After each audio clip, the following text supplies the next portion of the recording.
Want to understand why people cheat and how to save your relationship? You're not alone. Join our channel and discover real stories of betrayal and how people cope with it, expert advice on understanding the psychology of cheating, open discussions and support from fellow members, how to spot the signs of cheating early on. Subscribe now to get the help and support you deserve.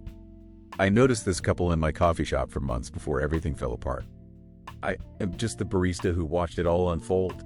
And now I need to share what happened because it was too wild not to document.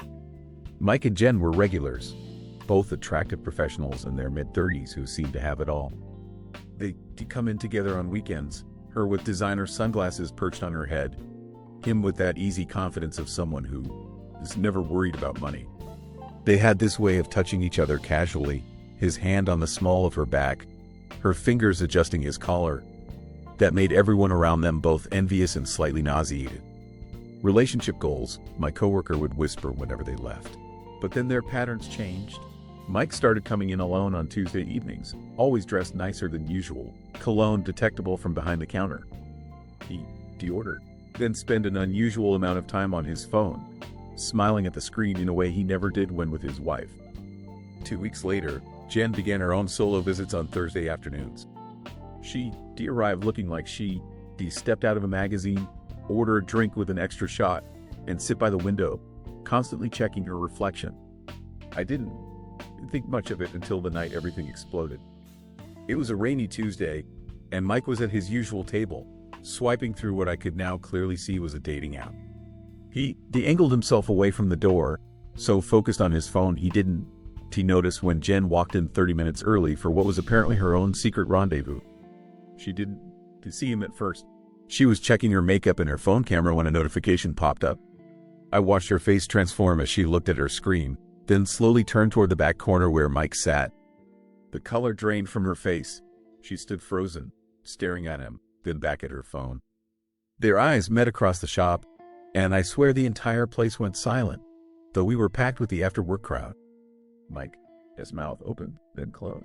Jen, his hand clutched her phone so tightly I thought it might shatter. "You," she said, loud enough that several customers turned to look. "You?" Mike stood up so quickly he knocked over his chair. "Jen? What are you? Wait, are you? Fitness Girl 29. Everyone was watching now. Jen stormed over to his table, grabbed his phone, and held it up. "And you, adventure guy? They've been messaging me for 2 weeks. Mike, his face cycled through confusion, shock, and then something like horrified amusement. "Holy shit, this can't be happening." That is when Jen slapped him across the face, hard enough that the sound echoed through the now silent coffee shop. "You were going to cheat on me," she hissed, with an E. Mike, his laugh was hollow. That's rich coming from you. You were planning to meet a stranger for sex behind my back. And you were planning to have sex with someone who wasn't your wife.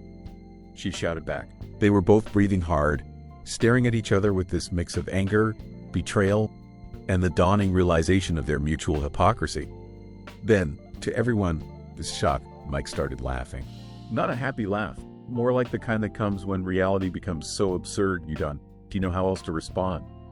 We're both terrible people," he finally said. Before Jen could respond, the door opened, and 2 people walked in, a tall blonde woman and a dark-haired man in an expensive suit. They approached the couple, looking confused. "Mike," said the blonde. "I thought we were meeting at Jen," said the man simultaneously. "What are you doing here with?" And that is when I realized Mike and Jen had both been catfishing their actual affair partners, using fake profile pictures on the app where they accidentally matched with each other. All 4 of them stood there, creating the most awkward rectangle of betrayal I've ever witnessed. The first part of the story ends here, with 4 cheaters standing in my coffee shop, realizing that their perfect house of lies was about to come crashing down around them. The silence that followed was so thick you could cut it with a knife. My coworker nudged me and whispered, "Should we call security?" I shook my head, too invested in this unfolding disaster to interrupt. "You must be Kevin," Mike said finally, extending his hand to the well-dressed man who had come for Jen. His voice was eerily calm. "I heard absolutely nothing about you." Kevin looked like he might be sick. He take Mike his hand. The blonde woman, Mike's apparent affair partner, kept glancing between all of them. I don't understand what is happening?" she said, her voice rising in panic. "Mike, who is this woman?" "This woman," Jen answered before Mike could, "is his wife." Her smile was razor sharp. "And you are?" "Heather," the blonde replied automatically, then clapped her hand over her mouth as if she could take back her name. By now, everyone in the coffee shop had given up any pretense of not watching. Some people had their phones out, recording discreetly. I started wiping the same spot on the counter over and over, not even trying to look busy elsewhere. "So let me get this straight," Kevin said, finding his voice at last. "You," he pointed at Jen, "have been sleeping with me while married to him. And you," he turned to Mike, "have been sleeping with Heather while married to her." Mike nodded grimly. "And the real kicker is that my wife and I accidentally matched on the same dating app where we were both trying to cheat. With fake profiles." A collective gasp went through the coffee shop. Someone muttered, "This is better than Netflix." "You used a fake profile?" Heather demanded, turning on Mike. "The pictures weren't even you. Were your pictures real?" Mike shot back. Heather, his flush, answered the question. "Wait," Kevin interjected, his face darkening. "You told me you were divorced, Jen." "And you told me you were single," Jen countered. Kevin, this expression shifted. "I am single. Then why is there a tan line on your ring finger?"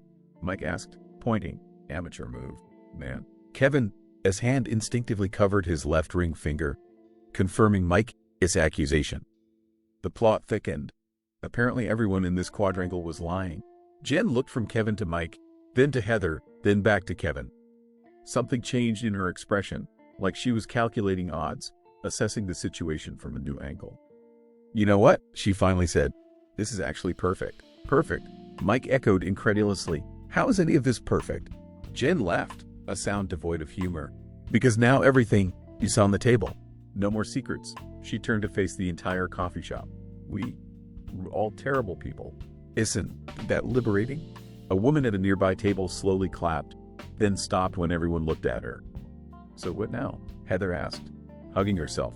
"I didn't sign up for whatever this is." "Didn't? Do you, though?" Mike said quietly. "We all did, the moment we decided to lie." Just then, Kevin's phone rang. He glanced at it, then paled. "I have to take this," he muttered, stepping away. "Hello?" "Yes, honey. I'm still at the office." "Honey," Jen repeated, loud enough for Kevin's wife to hear through the phone. "Is that what you call your wife?" "That's not what you called me last night." Kevin frantically ended the call, but the damage was done. His phone immediately started ringing again. As if the universe decided 4 cheaters weren't enough drama, the coffee shop door opened once more. A man in his 40s walked in, scanning the room until his eyes landed on Heather. "Babe, I've been calling you for an hour," he said, approaching her. The sitter had to. He stopped short when he saw the frozen tableau. "What is going on?" "David," Heather whispered. "I can explain." "David?" Mike repeated. "Your husband David? The one who doesn't understand you. That David?" David looked from Heather to Mike, comprehension dawning on his face. "You having an affair? After everything we've been through?" Just when I thought it couldn't to get more chaotic, Kevin's phone rang again. This time, he answered on speaker, perhaps figuring things couldn't to get worse. "Kevin, who was that woman?" a female voice demanded. "Ask him about Jen," Mike called out helpfully. They've been meeting every Thursday for months." Kevin lunged at Mike, but David, mistaking the movement as threatening Heather, stepped between them. In the confusion, someone knocked over a table, sending coffee cups crashing to the floor. "Stop!" Jen shouted, her voice cutting through the chaos. Everyone froze. "This isn't solving anything. We need to talk like adults." Mike snorted. "Adults don't generally end up in situations like this." Jen ignored him, addressing the group. "Here's what we're going to do. We're going to go somewhere private and figure this out, because we've given these nice coffee shop people enough of a show." My coworker sighed disappointedly. I had to agree. I was invested now and wanted to see how this would end. As they gathered their things to leave, I noticed Mike and Jen exchange a look, not of anger or betrayal, but something more complex. Something that made me wonder if this bizarre situation might actually be the shock they needed to confront the real problems in their marriage. They filed out one by one, a procession of liars with nowhere left to hide. What none of them noticed was the woman in the corner, typing furiously on her laptop. I recognized her as a writer for the local newspaper. This story was far from over. The next morning, my shift started at 6 a.m., and I was exhausted after staying up late reading the article that had appeared online. The writer from the coffee shop had worked fast, publishing a piece called "The Cheaters Club: When Dating Apps Reveal Too Much by Midnight." She did change the names, but anyone who had been present would recognize the story. I didn't expect to see any of them again so soon, but at 6:30, the door opened and in walked Mike. He looked like he slept, his usually immaculate appearance rumpled and dark circles under his eyes. "Triple espresso," he said, not meeting my gaze. "And whatever pastry has the most sugar." I nodded, feeling awkward. "Rough night?" He let out a hollow laugh. "You could say that." He glanced around the nearly empty shop. "I'm sorry about yesterday. That was not our finest moment." "Hey, working here, I've seen worse." I lied, trying to make him feel better. "Have you, though?" He raised an eyebrow. I handed him his espresso and a cinnamon roll. "Probably not." Mike took a seat by the window, staring out at the early morning traffic. I busied myself with cleaning, trying not to be obvious about watching him. 20 minutes later, Jen walked in. She spotted Mike immediately but approached the counter first. "Is he okay?" she whispered, nodding toward her husband. "I don't think any of you are okay," I replied honestly. She gave me a tight smile. "Fair enough. Latte, please." I expected her to sit as far from Mike as possible, but instead, she walked directly to his table and sat down across from him. They spoke in hushed tones, occasionally gesturing emphatically. At one point, Jen wiped away tears. At another, Mike reached across and took her hand. I couldn't hear what they were saying, but their conversation seemed more intimate than any of their previous coffee dates. It was like watching two people who had been wearing masks suddenly seeing each other as true faces for the first time. They were still deep in conversation when Kevin entered the shop an hour later. He froze when he saw them, then deliberately turned toward the counter, pretending not to notice them. "Black coffee," he muttered, his voice rough. There was a red mark on his cheek that looked suspiciously like a slap. Before I could hand him his drink, the door opened again, and a woman in her early 40s stormed in. She scanned the room, her gaze locking onto Kevin. "Is this where you've been meeting her?" she demanded, loud enough that Mike and Jen turned to look. The woman noticed them and pointed. "Is that her? The office colleague you've been working late with?" Kevin looked like he wanted the floor to swallow him whole. "Patricia, please, Don. Patricia, please. Me," she snapped. "You didn't come home last night." Mike stood up.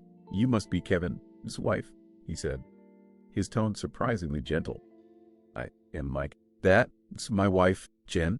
Kevin has been having an affair with her." "Yes, but if it helps, I've also been having an affair with someone else." We're all terrible people." Patricia stared at him, momentarily speechless. Then she turned back to Kevin. "You told me you were working on the Peterson account." "There is no Peterson account," Kevin admitted quietly. I slid his coffee across the counter, and he grabbed it like a lifeline. Jen approached Patricia cautiously. "I know this doesn't fix anything, but I truly didn't know he was married. He told me he was single." Patricia, his laugh was bitter. "Single? We have 3 children." The door chimed again, and Heather entered with David beside her. They stopped short at the tableau before them. "Oh good," Mike said dryly. "The gang is all here."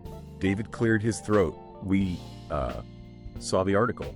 "Article," Patricia repeated. "What article?" Kevin closed his eyes in defeat as Jen pulled out her phone and showed Patricia the story that had gone viral overnight. For a moment, I thought Patricia might throw the phone, but instead, she took a deep breath and turned to Kevin. 17 years of marriage, and I find out about your affair from a coffee shop expose?" "If it makes you feel better," David offered, "I found out about my wife's affair right here yesterday. At least you got to read about it with your morning coffee in the privacy of your own home." Patricia's lips twitched despite herself. "Is this funny to you?" Kevin demanded. "No," Patricia said, her expression hardening again. "What is funny is that I came here to confront you and your mistress, but instead I'm standing in a room full of cheaters who all got caught in the most ridiculous way possible. It's like a bad movie. I watch it," I muttered, forgetting I wasn't supposed to be listening. Heather stepped forward. "David and I stayed up all night talking." "Really talking?" for the first time in years. And she glanced at Mike apologetically. I'm sorry, but what we had wasn't too real. I was using you to avoid dealing with my marriage. Mike nodded. I think we were all using each other for the same reason. The quiet admission hung in the air. Jen looked at Kevin. I'm sorry, too. Not for getting caught, but for participating in hurting your family. I didn't know about them, but I knew about my husband, and that was wrong enough. Kevin seemed unsure how to respond to her sincerity. Patricia studied them all for a long moment. So what happens now? We all just go back to our lives, pretending this never happened? I don't think we can, Mike said. And maybe we shouldn't. Jen nodded in agreement. Maybe getting caught was exactly what we all needed. The tension in the room shifted subtly. It wasn't forgiveness, not yet. But it was something else. Recognition, perhaps. 6 people who had been hiding from the truth, suddenly unable to hide anymore. David checked his watch. We should go. We have an appointment with a marriage counselor in an hour. Heather, his smile was small but genuine. First one in 5 years. They left together, not touching but walking side by side. Kevin turned to Patricia. Can we talk? Really talk? She studied him for a long moment. Talk. Yes. Forgive? I don't know yet. They moved to a table in the corner, their conversation too quiet to overhear. Mike and Jen exchanged a look I couldn't interpret. Then Mike approached the counter. Can we get 2 more coffees? I'll be here a while, he said. We have a lot to figure out. As I prepared their drinks, I noticed Jen scrolling through her phone, then showing something to Mike. They both laughed. A surprised, genuine sound that seemed out of place after everything that had happened. What? So funny. I couldn't help asking as I delivered their coffees. Jen turned her phone so I could see. It was a dating app, and she was deleting her profile. Mike showed me his phone. He was doing the same. Turns out, Jen said with a sad smile, we've been looking for what we already had. Mike nodded. We just forgot how to see it. They weren't fixed, not by a long shot. But as I watched them return to their table, heads bent together in earnest conversation, I thought maybe they had a chance. And I wondered what the writer in the corner would make of this unexpected turn in her viral story. A week passed, and my coffee shop had become something of a local attraction. People would come in, order drinks they didn't really want, and look around hopefully for the cast of what social media had dubbed #CheatersCafe. The article had gone viral beyond our city, spawning memes and hot takes about modern relationships. I hadn't seen any of them since that morning confrontation, until Thursday, when Jen walked in alone. She looked different somehow. The designer clothes and perfect makeup were gone, replaced by jeans and a simple sweater, her hair pulled back in a casual ponytail. Hey, she said with a small smile. Just a regular coffee today. No problem. I tried to sound normal, but curiosity was killing me. How are things? She understood what I was really asking. Complicated, but better, I think. She hesitated, then added, Mike and I are in counseling. Turns out we've both been unhappy for years, but we're too afraid to admit it. We use the affairs to avoid facing our real problems. And now we're actually talking. It hurts, but it's real. She took her coffee with a nod of thanks. The funny thing is, I'm not sure we would have gotten here without the disaster. She chose a table near the window, the same one where everything had exploded the week before. I watched her take out a notebook and begin writing intently. 30 minutes later, Mike arrived. He spotted Jen immediately and joined her, the tension visible in his shoulders. They spoke quietly for a while, occasionally referring to Jen, this notebook. I was wiping tables nearby when I heard Mike say, I didn't think we'd ever recover from this, but I'm starting to believe we might. Me too, Jen replied. It's like we needed everything to fall apart before we could rebuild. The next customer through the door was Kevin, looking considerably more disheveled than when I had last seen him. He noticed Mike and Jen, nodded awkwardly, and approached the counter. Is this a bad time? He asked, gesturing toward the couple. For coffee? Never a bad time, I replied. He ordered, then lingered at the pickup counter. Patricia left me, he said suddenly, as if needing to tell someone. She took the kids to her sister. Yes, says she needs time to think. I'm sorry, I said, meaning it. Don? I deserved it. He glanced toward Jen and Mike. How are they doing? Seems like they were working on it. Kevin nodded slowly. Good for them. As he collected his drink, He pulled out his phone and showed me the screen. He was deleting dating apps. Never again, he said firmly. If Patricia gives me another chance, I am going to be the husband she deserves. And if she doesn't, I couldn't help asking. Then I won't be a better man anyway, for myself and for my kids. The determination in his voice was new. As he turned to leave, the door opened again, and Heather entered with David. They were holding hands. Kevin froze, clearly uncomfortable at the sight of his former affair partner and her husband. But Heather approached him directly. "Kevin," she said quietly, "how are you?" Facing consequences, he replied with a tight smile. "You two seem better." David nodded. "One day at a time. The counselor says it will be a long road." An awkward silence fell between them until Kevin cleared his throat. "I should go. Good luck to you both."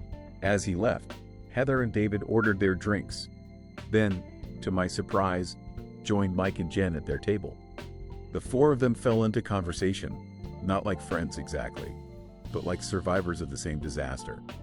I couldn't hear what they were saying until his voice rose slightly. It's ridiculous. 3 sessions a week at $200 each. Highway robbery. Our therapist charges $250, Mike replied. But she's worth it. She doesn't let us get away with anything. They were comparing notes on marriage counseling prices.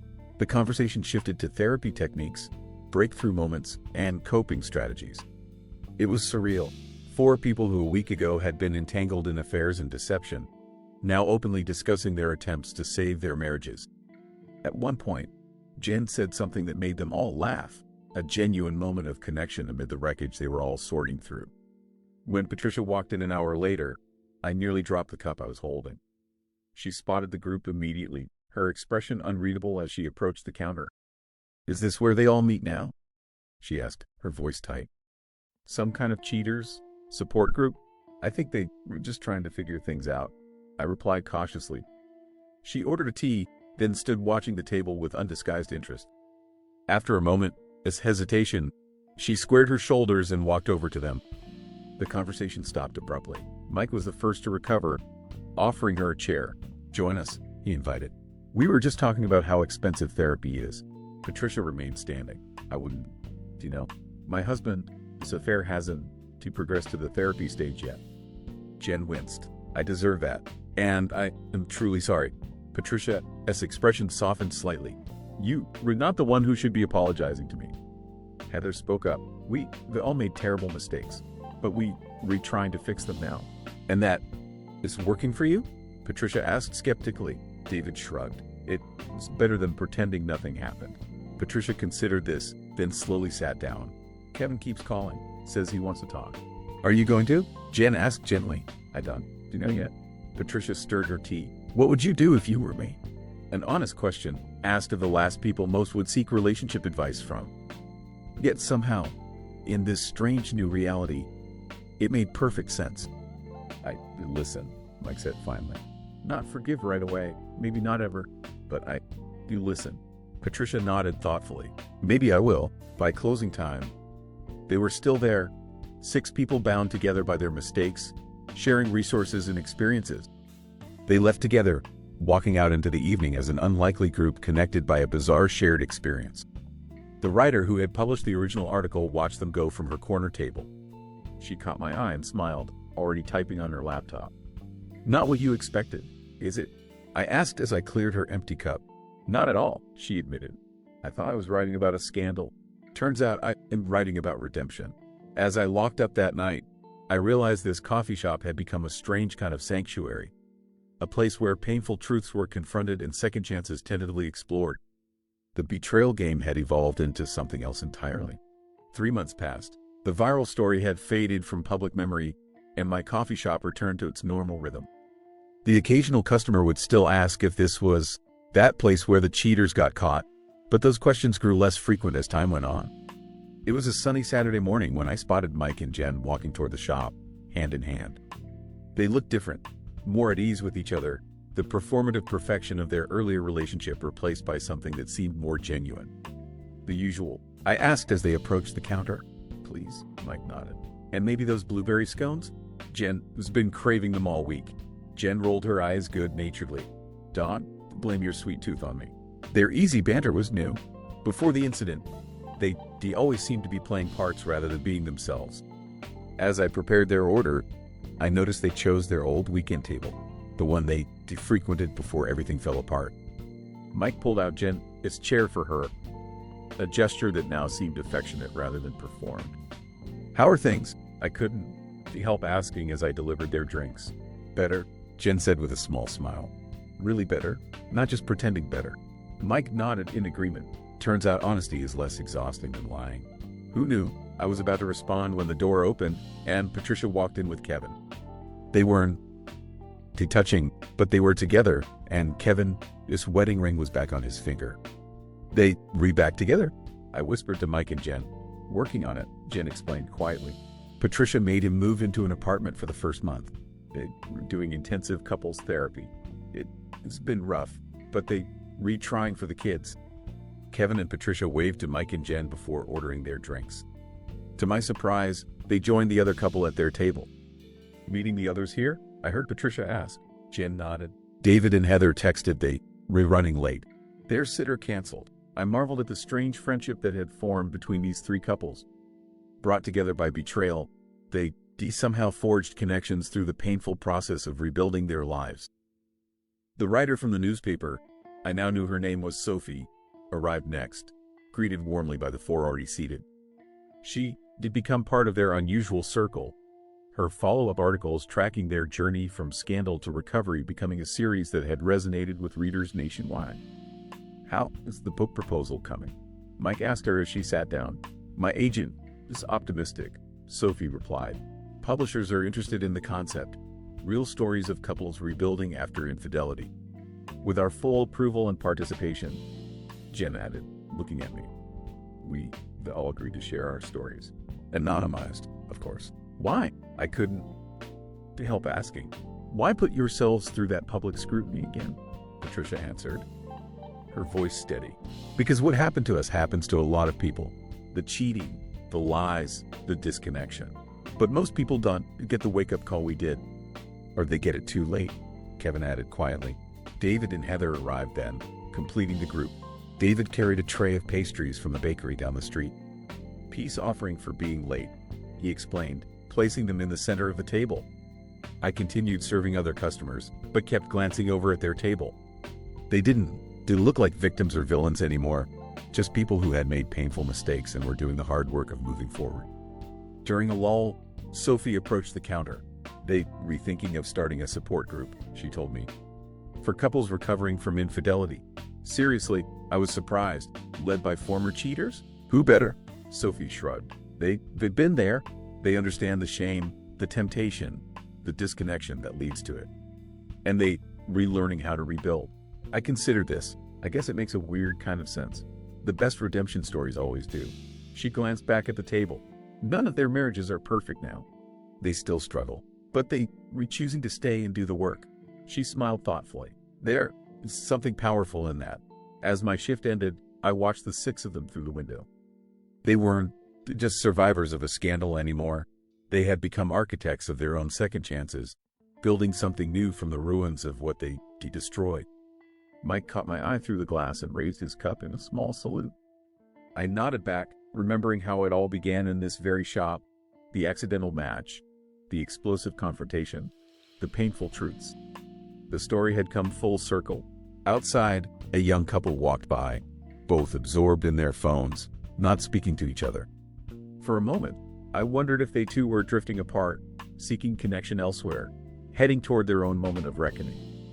I hoped they would find their way back to each other before it came to that. But if they didn't, if they too found themselves caught in the betrayal game, perhaps there would be a way forward for them as well. Not easy, not guaranteed, but possible. Sometimes it takes breaking something completely to see what it was truly made of and what it might become. The coffee shop had witnessed both the destruction and the beginning of reconstruction. Whatever happened next would be up to them. As I grabbed my bag to leave, I noticed Sophie typing on her laptop again. The final chapter, perhaps. The end of one story, but not the end of theirs. Thank you all for watching this video. I hope you all enjoyed it and learned from it. I do appreciate your likes. Also, don't forget to subscribe and comment on the video. See you soon.